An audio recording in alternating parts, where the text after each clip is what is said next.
Hello and welcome to the Inner Gamer On. My name is Brett Yanofsky. I'm Devin Dury. I'm Austin Morales. I'm Luis Gonzalez. Today, Where's Luis? Oh wait, Luis. Where's Luis? He's Where not am I? here. I'm just a voice in your head. No. He's artificial I knew it. intelligence. I knew it all along. Yeah. No, Luis is down here. in Is the there like a corner. good Luis- Luis I'm down and a there. bad Luis? That's Yeah, no, telling you Luis both is a sides? physical embodiment of an M. Night Shyamalan movie. What? How He's, dare not, you? he's just nothing but a twist. He's a twist ending. I am a twist ending. I'm actually not real. I'm just a voice. I hover around everyone. Yeah. I'm your conscience, your video game conscience. Where were you last weekend? I don't know. Asleep, tired, hungover, probably. Over, yeah. Hey, Luis, set a reminder for me to take out the trash tomorrow morning. Okay, thanks. Be awesome. Not what a You got it, conscience, Beth. it's not what a conscience does. Hey, he's a voice. I mean, he could no, be like no, Siri, no. okay? Siri voice. You got it Ordering wrong. tampons. You got it for wrong. Brett. Oh man. Anyway, so today our topic is going to be on the rise of esports and also the maturity in gaming, specifically in the esports realm, because we talked about a couple weeks ago, there was the Dallas Field player who said some not so nice things to the Houston Outlaws player. Pretty putrid, actually. Pretty putrid. And then in addition to that, we're going to be just talking about gaming in general and how there is some toxicity in the gaming world. But we want to talk about how that's going to work with esports. So Louise is going to have you take over, kind of introduce esports a little bit, and we'll go off from there. So Sounds jump good. into it. Do want to preface by saying I am by no means any esports expert, but I do partake.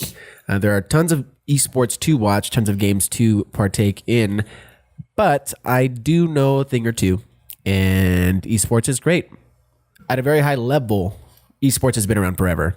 Really a long time, since really video games began. In the 70s, there was a game called Space War, and it was basically a mainframe computer game, and Stanford had this massive mainframe computer that they could play it on. And so one day they're like, you know what, we're gonna have a competition. Whoever gets the highest score wins a subscription to Rolling Stone magazine. Now people do that, but make millions of dollars when they win. And that's esports. I wonder how much That's esports. I wonder how much a Rolling Stone magazine subscription cost back then. Like 'Cause now 15 they're cents or like- something. I mean, I just got Wired magazine. I'd say they're probably just passing them out at this point. Would you like to get Rolling Yeah. Stones?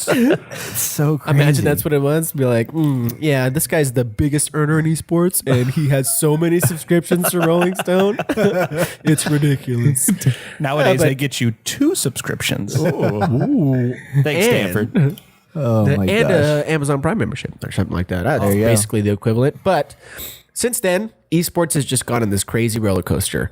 I mean, you think about all the things that happened between the 70s and now. I mean, at some point, there wasn't a console home, like a home console. Like it was just computers. And then there was arcade machines. And there was a guy named Billy Mitchell who was like the dude in Donkey Kong and really all Nintendo games. Nintendo World Championships, which was probably the biggest manifestation of all of that. There was also ways to submit high scores. And that really was the infancy of esports. And then you got into, the LAN days in the 90s when you were playing Doom and Quake and, when yeah. Wolfenstein 3D came out and really the FPS started to become a big thing. That's when esports really started to take off. And I mean, to say what was really the first esport is tough, but I mean, now global esports are enormous. I think by the end of 2016, it was projected that they were going to pull in like $500 or $600 million. And by the end of 2018, it's projected that $2 billion industry is what the esports industry is going to be. And it's exactly what it sounds like. Esports is the competitive manifestation of playing video games. And it is balls. That's an insane amount of cash. and it is growing exponentially. And the craziest thing about it is it's so infant and so new, and people are still trying to come to grips with the fact that you can be competitive in games and you can enjoy watching them as a sport. And that's really where we're at this point, right? Esports is not something that everyone is in tune with, but we're slowly getting there. And Right. what I want to talk about is really sort of that, right? Accessibility and reach of esports today, sort of the issues with esports today, and where it's going to go from there. And it's interesting because it's not just one game, right? There's FPS esports. You can watch Halo. You can watch Call of Duty. You can in some cases watch competitive Destiny, which is a stretch, but you can still do it. Yeah. There's even watching competitive FIFA, which is like watching soccer, but it's not really soccer. That's so fascinating. You're watching to me. digital soccer. Yeah. You're just watching people and they're controlling everyone. So how do you even cheer? You're like, oh yeah, go Ronaldo. But you're like, wait, it's not even him. It's like a guy controlling him. And that's where we're at now, right? Esports are growing. I'm sure everyone knows the Overwatch League is exploding. And I guess before this, did any of y'all really ever watch esports? Time to time. So I actually was in competitive esports for a brief period of my time back in the Call of Duty days. I was in this thing called TWL, Team Warfare League, and then CAL, Cyber Athlete Amateur League. I never got into the CAL, like top level CAL, but I was in CAL Open, which was anybody could jump into it. You could build a team. So we had a 5v5 search and destroy team back in the day. That I did that for a long time, and it was incredibly stressful. And I was like, I'm never doing this again. But I did one of those with you or with Josh. Like they needed Probably. somebody, and I jumped in. I was like, I don't know what's going on right now. Yeah, I'm because just gonna kill people. you could have people rotate out, and you'd always have to, when you're playing the game, you'd always have to have an admin come in and spectate to monitor everything and make sure they weren't doing anything wrong. And it was crazy. I never actually competed, but I did go to, I can't remember which one it was, but there was some gathering in Dallas years ago. I was in high school, and it was some friends of mine would go and watch Warcraft 3 matches Nice. amongst other players, which was really intense. Yeah. Man. Yeah, those real-time strategy games or MOBAs, those are the most enormous games in esports right now. And what's interesting about those is they're big in parts of the world, right? Esports is global, right? $2 billion globally is what we're looking at as a market. And as far as accessibility goes, like we've played League, we've played Dota. A lot of people, maybe that's not something they want to watch, right? A lot of people do. And in fact, those are the most popular games. The highest earning player in esports is a Dota player by the name of Kurukai. He's made $3.5 million playing esports. Wow. In Dota. It's good money. So when my 3.5 parents million. told me that playing video games would never get me anywhere in life, dang it, I shouldn't have Horse listened. shit. That guy's probably telling his mom, like, look, Horse dude, shit. look at me. Look at me. Look at me now. I just bought you a house, Mom. Yeah. But Paid that's off, the paid point off we're the at. family debts. Boom. That's the point we're at, though, right? We Yeah. have Dota, we have League of Legends, and we have CS:GO. Those are, those were the big players and still are the big players in esports. They're the ones that really started it, the ones who really started this exponential growth and the ability for people to see it more often. Have you all seen like a television commercial for an esports event, like Street Fighter or CS:GO, like just by watching television? Or No. The man in my y'all CNO will be all you everywhere. watch TV is the other thing, right? Yeah, exactly. Yeah. But there's, a lot of that's present. And even on like your Facebook feeds and stuff, a lot of that stuff just comes out. And I hear day in and day out people saying, hey, what's this Overwatch League? People that I know don't play games. I'm like, what are you talking about? Like, oh, well, I keep getting ads for this thing called the Overwatch League. And I'm like, oh, crap. People are seeing billboards for it and stuff like that. And that's really this new school of esports.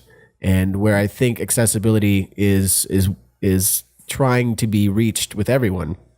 Like, have you all had a chance to watch any of the Overwatch League matches? I know, Austin, you said you jumped into a couple. Yeah. No, they're They're better players than us. dramatically. It's crazy. It's weird watching the difference between, like, say, Overwatch now and then watching a League game or something, because League is, I feel it's a lot slower in watching it, so you can pay attention to what's happening. Overwatch is just so fast paced because it's just a fast paced game in general.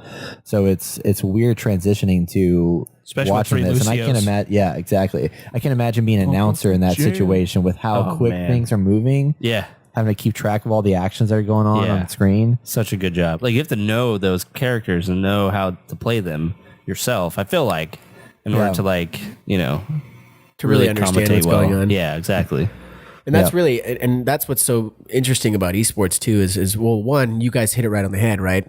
Brett, I don't want to watch the League of Legends. I don't want to watch Dota, but you want to watch Overwatch. And I think that's where esports is going now. Like what sports or what games could actually be sports? What games have the right pace, the right mix of highlights, the right mix of all of those elements that make something watchable enough to the point where we can put it out to audiences and they could learn to love it and actually love it.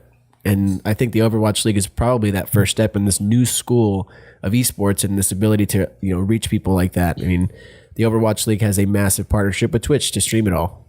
And you can think about it this way, like that's all free, right? You don't have to have a subscription to watch ESPN or anything like that. You just jump right on your computer and watch it on your phone or whatever you want to do. Yeah. It's becoming extremely widely accepted. And what's awesome about it too, and this goes back to the whole reach thing, is people are understanding that. Not a lot of people who, don't play video games know Overwatch at all. They coach people when they're playing. They say, well, this is what happened here. This is why this happened. And they really talk about that play by play, just like a color commentator on a football game who says, oh, well, they ran this play to the left because the guard was pulled here, that kind of stuff. They have that in Overwatch as well. And the production quality is also just fantastic. They put a lot of time and effort into it too. And all comes back to how can you make this watchable for someone who doesn't play games or for someone who does play games? You just got to make it fun. You got to make it interesting and paced well. And that's not the only game either. You got Rocket League, which is another very fast paced game that's got lots of highlights going for it. There's lots of different things. There's always a good match of Rocket League being played. It's ridiculous, man. And those are really the cruxes of a good esport, right? Is it fast enough to keep me engaged or to keep someone engaged? And is there enough going on that after the fact you can say, wow, that was awesome? Or understanding like these really high stakes points. Like, for example, today, even while we're recording this podcast, the Rocket League, basically the Rocket League Open was happening and the grand finals happened and it was won on a buzzer beater. And everyone freaked out. Like the champions from last year lost on a buzzer beater and the internet exploded. Well, the Rocket League eSports internet exploded. Which is basically the internet. The internet explodes on a lot of things, seems like anymore. It's just Mine's blown everywhere. all over the place. But it's awesome. Like the fact that that's even a thing. Like the other day I was browsing TNT and TBS. They stream esports on those networks. Yeah. Like they do Street Fighter, they'll do CSGO, humongous invitational opens, like $1 million tournaments. They did it for Rocket League a couple times. They had a partnership with NBC. It's so funny to me because I don't even think of TNT and TBS being relevant anymore. They used to have all these shows. But TNT knows action. But that's true. Yeah, they do. They know that Rocket League action, man.